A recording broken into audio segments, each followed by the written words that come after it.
ही बातमी आहे दौंडमधल्या कला केंद्र गोळीबार प्रकरणातली। पोलिसांनी 3 आरोपींना या प्रकरणामध्ये आता बेड्या ठोकलेल्या बाळासाहेब मांडके सह तिघांना अटक केलेली आहे आणि गणपत जगताप, रघुनाथ आव्हाडला अटक केली आहे। आरोपी बाळासाहेब हा आमदार शंकर मांडेकर यांचा भाऊ आहे। दौंडमध्ये कला केंद्रात गोळीबार प्रकरणामध्ये पोलिसांनी तिघांना अटक केलेली आहे। बाळासाहेब मांडेकर, गणपत जगताप आणि रघुनाथ आव्हाडला पोलिसांनी अटक केली आहे आणि आरोपी चंद्रकांत मारणेचा शोध पोलिसांकडून सुरू आहे। आणि या संदर्भात आणखी सविस्तर तपशील जाणून घेऊया। आमचे प्रतिनिधी चंद्रकांत फुंदे सध्या आपल्या बरोबर आहेत। चंद्रकांत, कला केंद्रातल्या गोळीबार प्रकरणामध्ये आता तिघांना अटक केल्याचं कळतंय, काय नेमके पुढचे पोलीस कारवाईचे आणखी तपशील आहेत?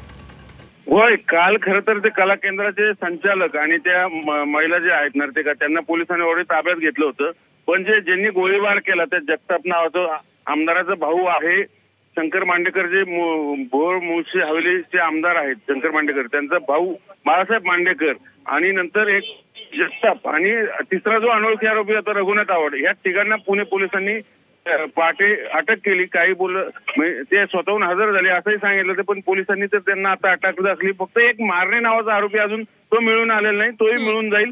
पिस्तूल जे आहे ते जगताप नावाच्या आरोपीच्या नावावर त्याचं लायसन आहे, त्यांनीच हवेत गोळीबार केला असं सांगितलं जातंय। आता त्यात ती नर्तिका जखमी झाली का नाही ते अजून पोलीस त्याला दुजोरा देत नाही, पण या निमित्ताने आमदाराच्या भावाची मुजोर पुन्हा एकदा समोर आलेली। खरं तर नव्याने आमदार झाले, पहिले शिवसेनेत होते, नंतर ते अजितदादांकडे राष्ट्रवादीत आले आणि सत्ता आल्यावर कसे आमदाराचा भाऊ कशा पद्धतीने यवत ते कला केंद्र चौफुल्याला जाऊन त्यांच्या मित्रासोबत जो काही राडा घातला आणि गोळीबार केला गाणे वाजवण्याच्या वादातून, हे खूप भयंकर सत्ताधारी पक्षाचे आमदार एक अडचणी त्याच्यात आता आमदाराचे कुटुंबीय त्याच्यात सगळ्या सत्ताच्या मुजोरीपणात सहभागी होताना दिसत आहे। हे यवत कला केंद्राच्या गोळीबारात समोर आले। अगदी धन्यवाद दिलेल्या या सगळ्या सविस्तर तपशिलांसाठी चंद्रकांत फुंदे आमचे प्रतिनिधी आपल्या बरोबर होते।